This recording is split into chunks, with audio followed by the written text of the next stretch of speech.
रहता है। फिलहाल इस घटना के बाद से ही हाफिज की जेल में उसकी सेल की सुरक्षा और ज्यादा चाक चौबंद कर दी गई है, क्योंकि उसका करीबी जो उसका राइट हैंड बताया जाता है वो ढेर सी बात है। अब इस बार कौन गया? इस बार लश्कर तैयबा के कमांडर ख्वाजा शाहिद किस तरीके से उठाया गया वो देखने। हमलावरों की जय हो। पर इस बार अज्ञात हमलावरों ने जो प्रिसीशन दिखाई है, जो टेक्निक दिखाई है, वो बेसिकली मुसाद को मैच करती है। लोग कह रहे हैं हम सरेंडर करके गले में हार डालते हैं उनके, जो भी फॉरेन इन्वेडर आए। लेकिन हमारे फैशन है जिहाद, और एक टूल हमारे हाथ में आ गया, पता नहीं वो नया सोशल मीडिया पे ट्वीट होते हैं। क्या रॉ पाकिस्तान में ऑपरेट कर रही है? क्या उनके यहाँ पे कोई ग्रुप्स हैं? क्या उन्होंने किसी की सर्विसेज ली हुई हैं? क्या वो थर्ड कंट्री से ऑपरेट कर रहे हैं? वो कहाँ से और क्या इस तरह? तो ये एक बड़ी कमज़ोरी मैं समझता हूँ पाकिस्तान की रियासत की होगी अगर हमने खामोशी से इस तरह के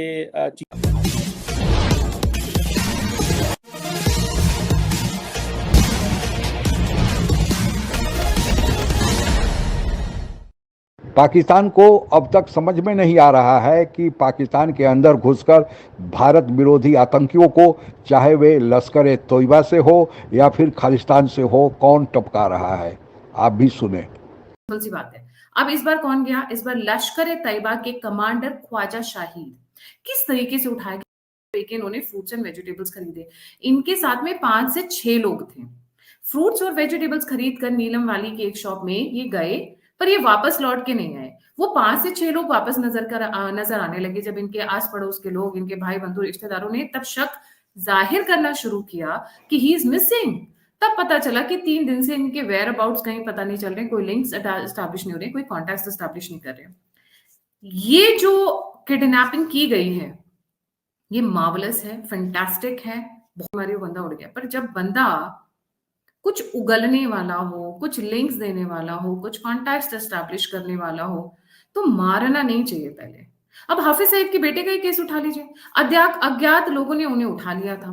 मैंने सुना बहुत इंफॉर्मेशन उन्होंने तोते की तरह टप टप टप टप निकाली। उसके बाद जब काम हो गया तो फिर उनकी आईएसआई वाले उनको कहीं से ढूंढ लाए उनकी बॉडी को। अब लश्कर तैयबा में इस वक्त प्रॉब्लम क्या चल रही है? लश्कर तैयबा में कहा जा रहा है 2 से 3 फ्रैक्शंस हैं जी, 2 मिनिमम और 3 की बात भी चल रही है। और ये तीनों फ्रैक्शंस आपस में लड़ मरने को तैयार हैं और ये टेक ओवर करना चाहते हैं लश्कर तैयबा। लश्कर तैयबा के पास फंडिंग कहाँ से सभी को पता है, Saudi was the one which created it. अब फंड्स ड्राई अप हो रहे हैं तो वो चाहते हैं कि जो भी लिमिटेड रिसोर्सेस हैं उसको टेक ओवर कर लिया जाए। ये कहानी चल रही है पीछे से।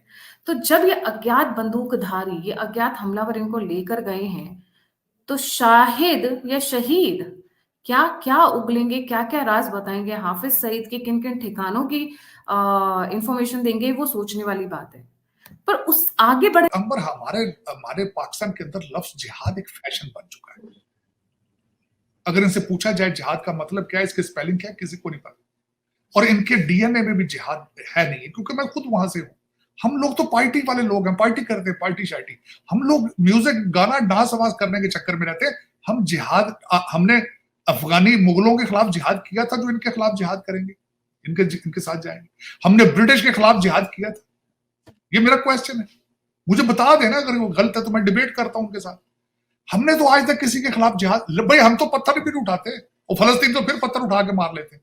हम तो सरेंडर करते हैं, हम सरेंडर करके गले में हार डालते हैं उनके, जो भी फॉरेन इन्वेडर आए। लेकिन हमारे फैशन है जिहाद, और एक टूल हमारे हाथ में आ गया, पता नहीं वो नया सोशल मीडिया पे ट्वीट, उस पे हर बच्चा उर्दू में ट्वीट कर रहा है, इंग्लिश में भी नहीं ट्वीट आते, ट्वीट के स्पेलिंग भी नहीं आते हमारी। होते हैं। क्या रॉ पाकिस्तान में ऑपरेट कर रही है?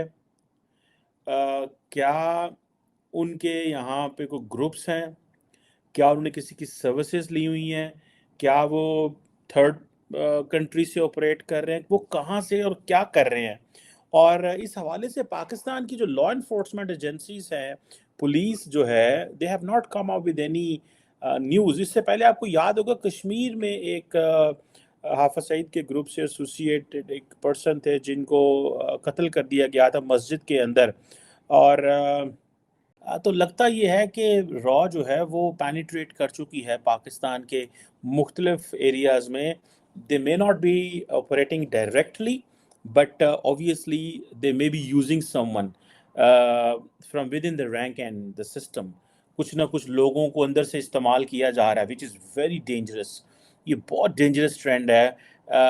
ये इस तरह डेंजरस ट्रेंड है कि आप किसी बंदे को भी मार दें और वो आपस में आपको लगेगा ही नहीं कि इसके पीछे कौन है, क्योंकि वो तो एक पाकिस्तानी ने एक पाकिस्तानी को मारा, एंड देन उसने क्यों मारा शायद उसको भी ना पता हो, लेकिन उसने मार दिया, या उसको पता है मैं किसको मार रहा हूँ, लेकिन पीछे उसका हैंडलर कोई और है. वो कैसे हो रहा है, किस तरह हो रहा है, ये दैट्स वेरी अलार्मिंग रहता है. फिलहाल इस घटना के बाद से ही हाफिज की जेल में उसकी सेल की सुरक्षा और ज्यादा चाक चौबंद कर दी गई है, क्योंकि उसका करीबी जो उसका राइट हैंड बताया जाता है वो ढेर सर पर. और ऐसे में अब जेल में बंद हाफिज की भी सुरक्षा बढ़ा दी गई है.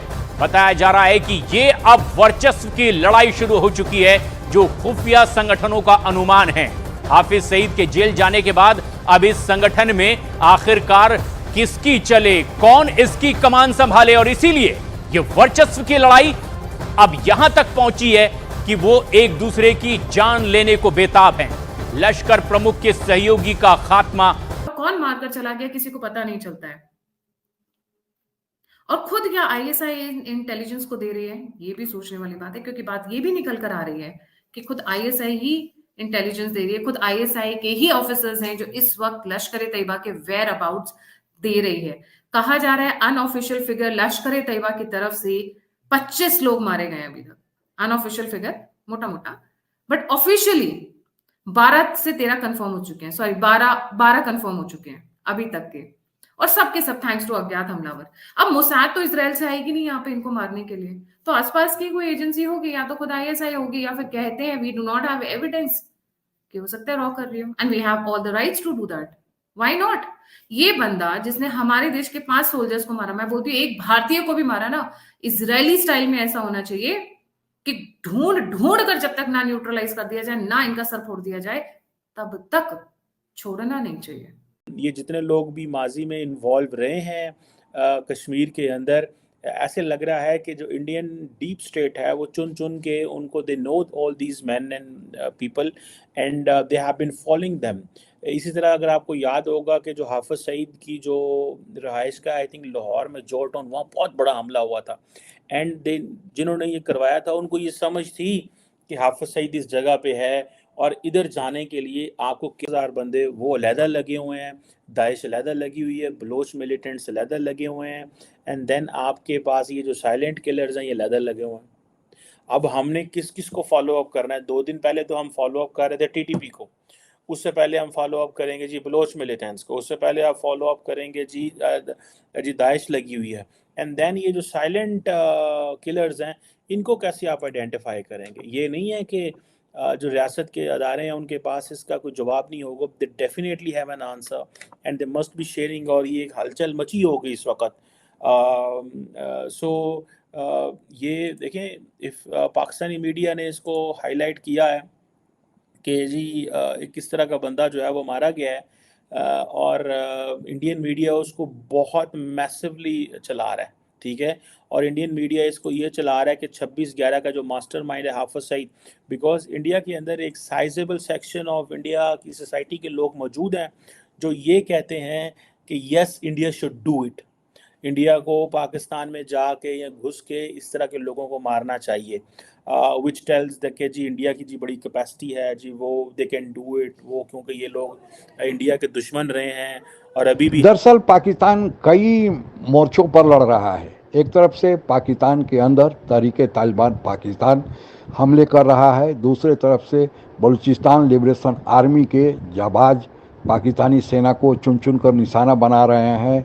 साथ ही पाकिस्तान के अंदर अफरा तफरी मचा हुआ है, आर्थिक तंगी है, लोग सड़कों पर उतर आए हैं, राजनीतिक पार्टियां आपस में लड़ रही हैं, और इसके बीच पाकिस्तान के अंदर छिपे बैठे भारत विरोधी आतंकी, चाहे लश्कर तैयबा से हो या फिर कोई दूसरे जिहादी संगठन से हो जो कश्मीर में पहले आतंक फैलाया करते थे या आतंक फैलाने के फिराक में बैठे हैं, उन्हें चुन चुन कर कौन मार रहा है।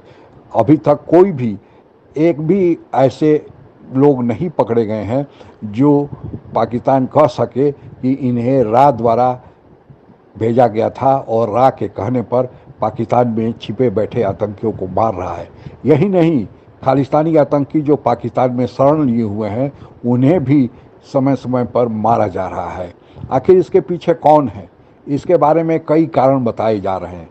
पहली बात तो यह कही जा रही है कि इन आतंकियों में आपस में ही फूट पड़ गई है और वर्चस्व की लड़ाई के चलते आपस में ये लोग एक दूसरे को मार काट रहे हैं।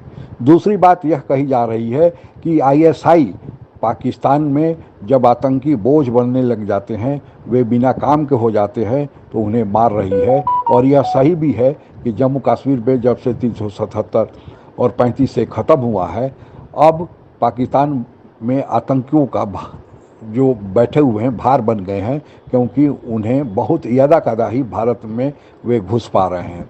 और तीसरा कहा जा रहा है कि भारत अब की खुफिया एजेंसी रॉ पाकिस्तान में ही कुछ लोगों को हायर कर रही है और पाकिस्तान में तो बिकाऊ लोग मिलते ही हैं, उन्हें अब रॉ उनके द्वारा पाकिस्तान में छुपे बैठे आतंकियों को मार रही है। हालांकि कारण जो भी हो, भारत विरोधी आतंकी जो भारत में या तो पहले आतंक फैलाए थे या फिर आतंक फैलाने के फिराक में है, उनका खात्मा हो रहा है। तो भारत के लिए यह शुभ संकेत है। अगर पाकिस्तान के लोगों में, पाकिस्तान की सेना में, खुफिया एजेंसी ISI में यह डर पैदा हो गया है कि रा पाकिस्तान के अंदर घुसकर कुछ भी करा सकती है, तो यह डर बना रहना चाहिए। आज के लिए बस इतना ही। जय हिंद। आप अगर हमसे जुड़ा रहना चाहते हैं तो कृपया मेरे चैनल को सब्सक्राइब करें तथा बेल आइकन भी दबा दें ताकि नई वीडियो की जानकारी तुरंत आप तक पहुंच जाए। धन्यवाद। जय हिंद।